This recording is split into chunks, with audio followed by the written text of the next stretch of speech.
Hello दोस्तों, स्वागत है आपका हमारी नई वीडियो में। तो आज हम यहाँ उत्तराखंड जीके के मोस्ट इम्पॉर्टेंट क्वेश्चन को देखेंगे जो हमारे किसी न किसी एग्ज़ाम में ज़रूर पूछे गए हैं, और साथ ही उनके फैक्ट्स को भी देखेंगे। तो आइए शुरू करते हैं। अगर आपने इससे पहले की वीडियो नहीं देखी है तो प्लीज़ जाकर देख लीजिए।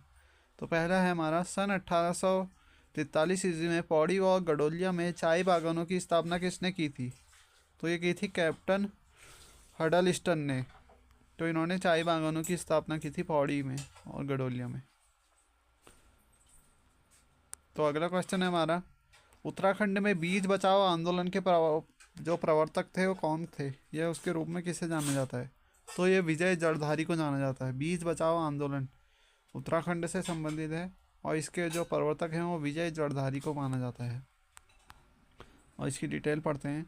तो टिहरी गढ़वाल में जो जड़धार गांव में निवासी विजय जड़धारी को उत्तराखंड में बीज बचाओ आंदोलन के प्रवर्तक के रूप में जाना जाता है। इन्होंने 1986 में बीज बचाओ आंदोलन की शुरुआत की थी। तो कब की थी? 1986 में बीज बचाओ आंदोलन की शुरुआत की थी। बीज बचाओ आंदोलन का मुख्य उद्देश्य पारंपरिक बीजों का संरक्षण करना और कुछ निश्चित बीजों को बोझकर व्यवसायीकरण करने का विरोध करना था। विजय जरदारी ने बारानाज तकनीक तथा जीरो बजट खेती की भी शुरुआत की थी। तो ये भी आ सकते हैं कि कहते हैं बारानाज तकनीक और जीरो बजट खेती की शुरुआत किसने की थी? तो विजय जरदारी ने की थी इनकी खोज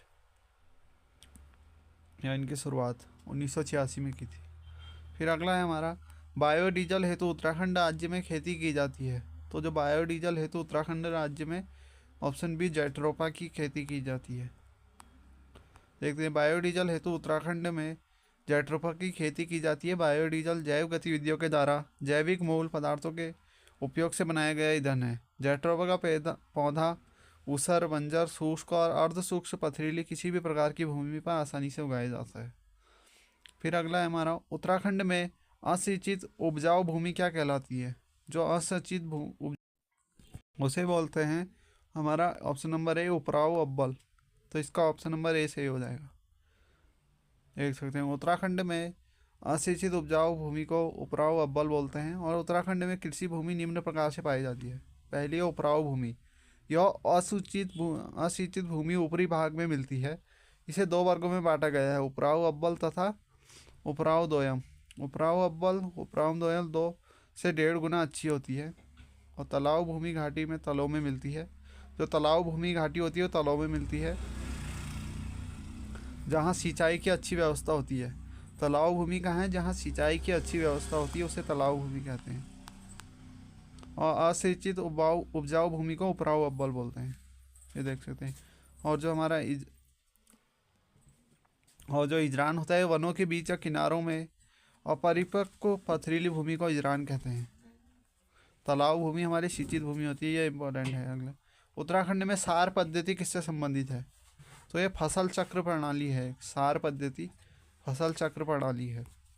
उत्तराखंड में जो है पद्धति जो है फसल चक्र प्रणाली से संबंधित है। निम्नलिखित में से उत्तराखंड का कृषि उपकरण नहीं है। तो जो करबोजा है ये नहीं है, बाकी हल, कुटला, माया ये तीनों हमारे कृषि उपकरण हैं। करबोजा क्या होता है? छोटा थैला होता है जिसका प्रयोग भेड़ तथा बकरियों के पीठ पर सामान लादने के लिए किया जाता है। तो ये भी इम्पोर्टेंट है। फिर अगला, उत्तराखंड के पर्वतीय भाग में ग्रामीण जनसंख्या की आजीविका मुख्य स्रोत क्या है? तो ग्रामीण जनसंख्या की जो आजीविका प्रमुख स्रोत है कृषि व पशुपालन है। तो ऑप्शन नंबर सी सही हो जाएगा। आजीविका जो मूल स्रोत है वो कृषि व पशुपालन है, क्योंकि वहाँ की जलवायु कृषि के अनुकूल है। फिर है, उत्तराखंड का मुख्य व्यवसाय क्या है? तो कृषि है। मुख्य साधन जो है वो कृषि है। कुल खेती का योग्य जितना हेक्टेयर है जो लगभग कुल क्षेत्रफल का 14.66% है। उत्तराखंड की कुल कृषि योग्य भूमि लगभग 90% है और सामान्य शुद्ध बोए गए क्षेत्र के अंतर्गत आता है। वर्तमान में यह क्षेत्र 13% तक हो गया है। अब हमें निम्नलिखित वाक्यों पर विचार करना है, तो इसको देखते हैं। तो कथन है हमारा, उत्तरांचल के लोगों का मुख्य व्यवसाय कृषि है। उत्तराखंड के लोगों का मुख्य व्यवसाय कृषि है। ठीक है। और इस राज्य की 90% जनसंख्या जो है कृषि पर निर्भर है। तो इसका ए और आर दोनों कथन सही है। आर ए का सही स्पष्टीकरण है। तो ये काफ़ी सही है।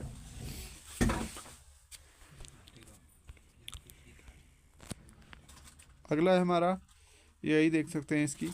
तो आजीविका प्रमुख साधन जो है कृषि, और जो 90% यहाँ के पॉपुलेशन है वो कृषि पर ही निर्भर है।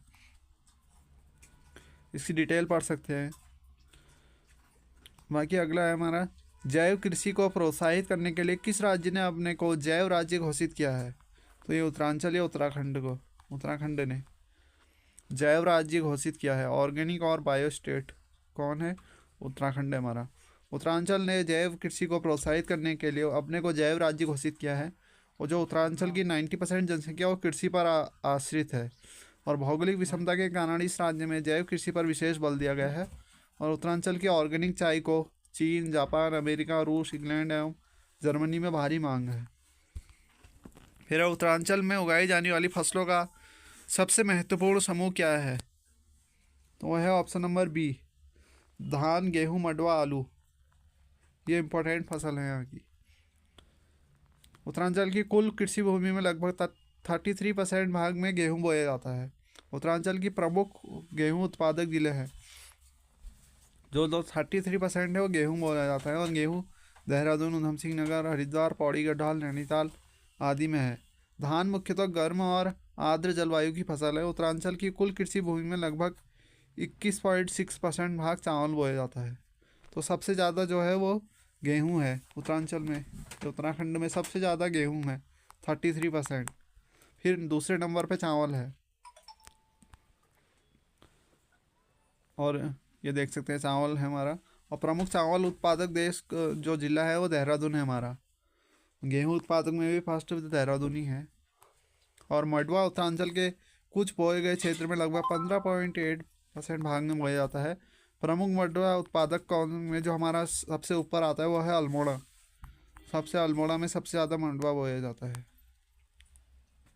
जो प्रमुख उत्पादक देश है, सॉरी जिले हैं जो प्रमुख उत्पादक ज़्यादा, यहाँ अल्मोड़ा, पिथौरागढ़, नैनीताल, उधम सिंह नगर, हरिद्वार, देहरादून, बागेश्वर आदि में बोया जाता है। तो सबसे ज़्यादा गेहूँ ही याद रखना। उत्तराखंड के किस भाग में पाताल तोड़ कुएं पाए जाते हैं? तो इसका नंबर ऑप्शन नंबर बी होगा, तराई में। क्योंकि शिवालिक पहाड़ियों में जो पाए जाती हैं वहाँ जीवाश्म ज़्यादा पाए जाते हैं, और तराई में पाताल तोड़ कुएं। तो ये इम्पोर्टेंट है। तो इसका सी नहीं, ऑप्शन नंबर बी सही होगा, तराई में। देख सकते हैं जो उत्तरांचल के तराई क्षेत्र में पाताल तोड़ कुएं पाए जाते हैं, और इन्हें पाताल तोड़ कुएं भी कहते हैं। तो कंकरीली व पथरीली मिट्टी से निर्मित क्षेत्र को भाबर तथा महीन अवसादी वाली मिट्टी से निर्मित क्षेत्र को तराई कहते हैं। भाबर क्षेत्र के अंतर्गत प्रमुख रूप से क्या आता है? हमारा उधम सिंह नगर आता है भाबर में, जो एक संकरी पट्टी के रूप में है। और इस क्षेत्र में पर्वतीय नदियों, नालों व स्रोत का जल विस्तार रेतीली भूमि के नीचे अदृश्य हो जाता है। इस क्षेत्र में उपयुक्त मिट्टी होने के कारण चावल व गन्ना मुख्य रूप से उत्पादित होता है। यहाँ उधम सिंह नगर भाबर के अंतर्गत आता है। और पाताल तोड़ कुएं हमारे तराई में पाए जाते हैं।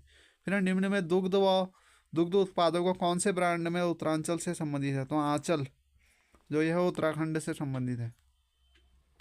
अगला है हमारा, उत्तरांचल के पर्वतीय क्षेत्र की कृषि में मानव श्रम का प्रमुख योगदान उपलब्ध कराया जाता है। तो ये महिला कर्मकारों से, क्योंकि जो उत्तराखंड के पर्वतीय क्षेत्र में होते हैं वहाँ जो महिला होते हैं वही ज़्यादा खेती करते हैं। जो श्रम है ज़्यादा, भागीदारी लगभग 60% है महिलाओं की भागीदारी। कृषि में मानव श्रम का मुख्य प्रमुख योगदान महिलाओं द्वारा उपलब्ध कराया। फिर है उत्तरांचल में पर्वतीय क्षेत्र में एक नाली जमीन जो है कितने वर्ग मीटर के बराबर होती है? तो जो एक नाली जमीन होती है वो 200 वर्ग मीटर के बराबर होती है। ये इंपॉर्टेंट है। और एक नाली जो होती है वो 16 मुट्ठी के बराबर होती है। ये भी पूछ सकते हैं।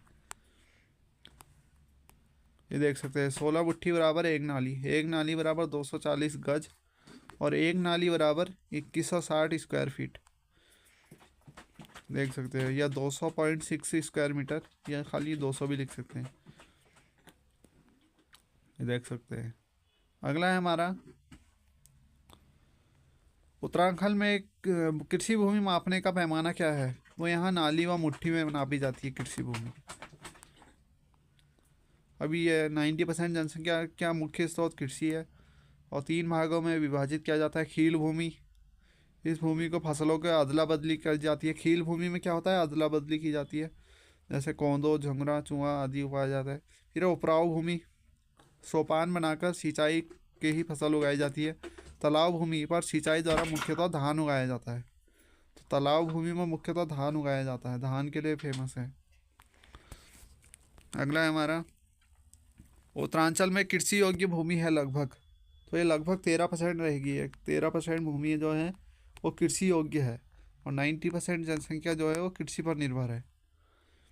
फिर है उत्तरांचल राज्य में का जो 71.05% भूभाग वन क्षेत्र है, वन क्षेत्र का भाग भी इतना है। तथा करीब हमारा 28.95% भूभाग के हैं अन्य भूमियाँ, जिसमें खेती के लिए केवल मात्र यह है 12.75 या लगभग 13% भूमि जो है कृषि के लिए है। और सारे उत्तरांचल का लगभग 88% भाग पर्वतीय है।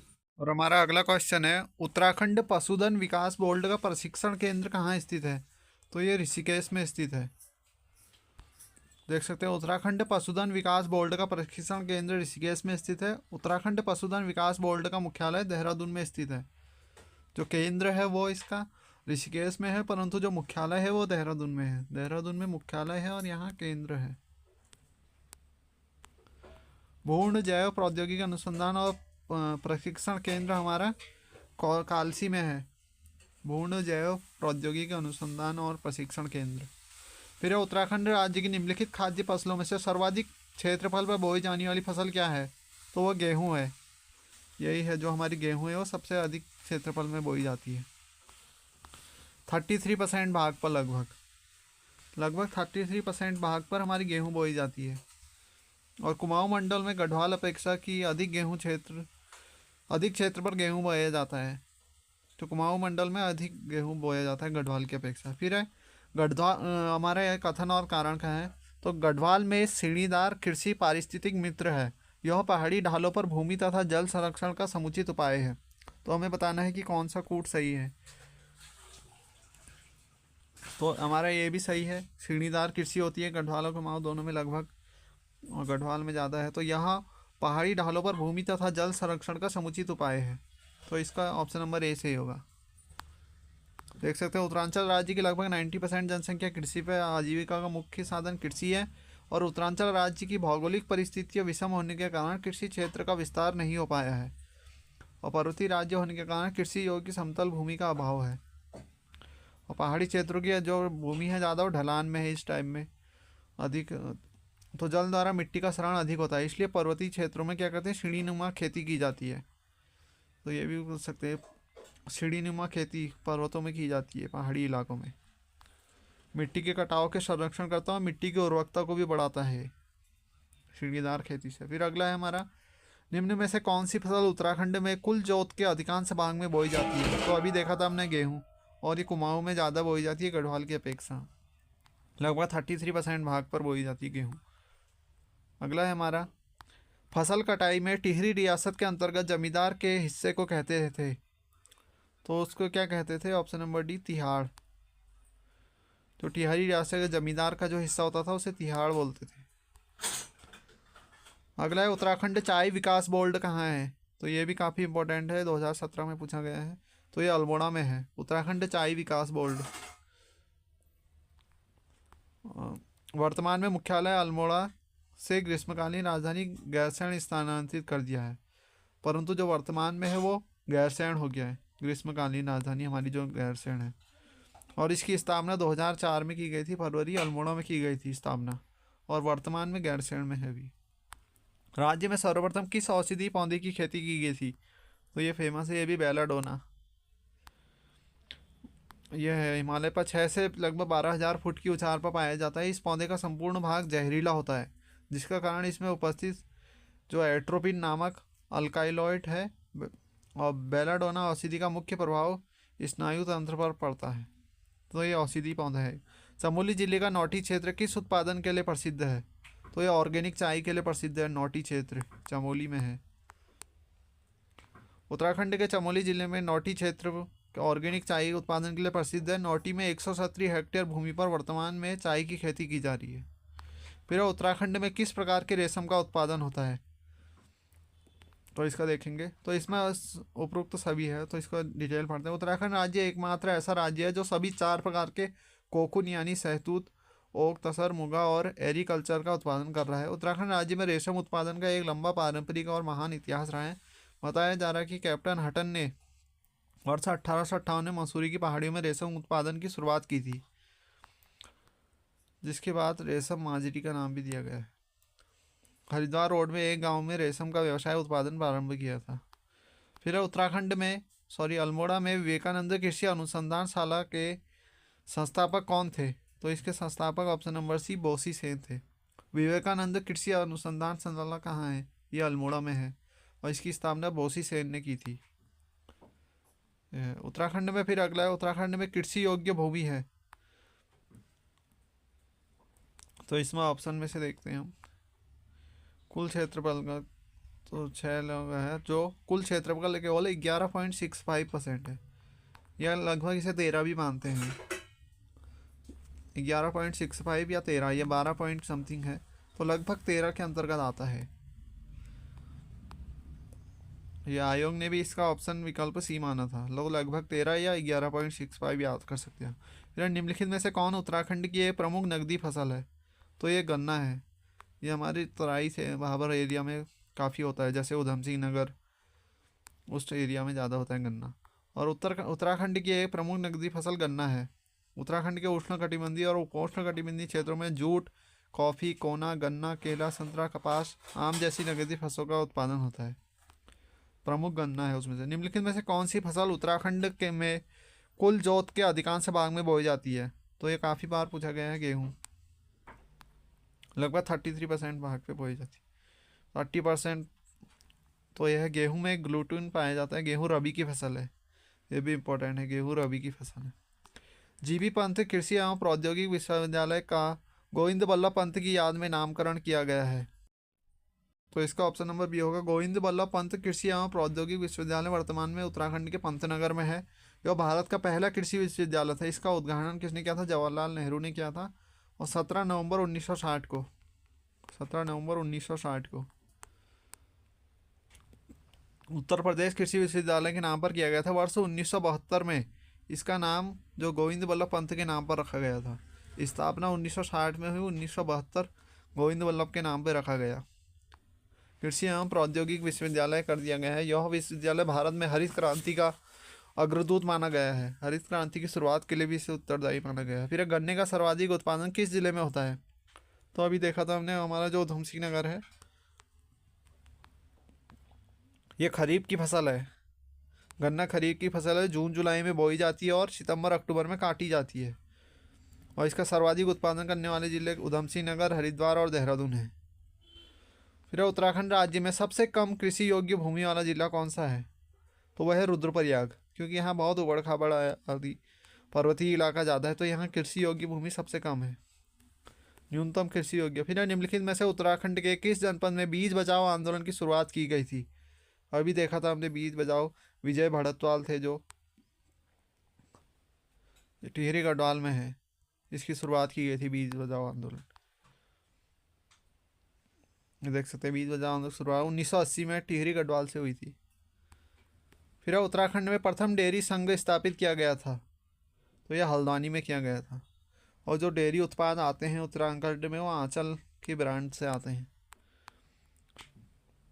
जो दुग्ध सहकारी समिति या संघ का गठन किया था 1949 में, ग्रामीण क्षेत्रों का दुग्ध सहकारी समितियां गठित करते हुए दुग्ध उत्पादकों को वर्ष पर्यंत दूध विपणन की उचित व्यवस्था सुनिश्चित करने तथा नगरीय क्षेत्रों में ये देख सकते हैं उचित दरों पर गुणवत्ता दूध और आपूर्ति सुनिश्चित करने में डेयरी विकास विभाग महत्वपूर्ण भूमिका का निर्वहन कर रहा है। ये डिटेल है। तो आज के लिए इतने क्वेश्चन काफ़ी हैं। मिलते हैं अगली वीडियो में, तब तक के लिए goodbye. Thanks for watching. Please subscribe my channel.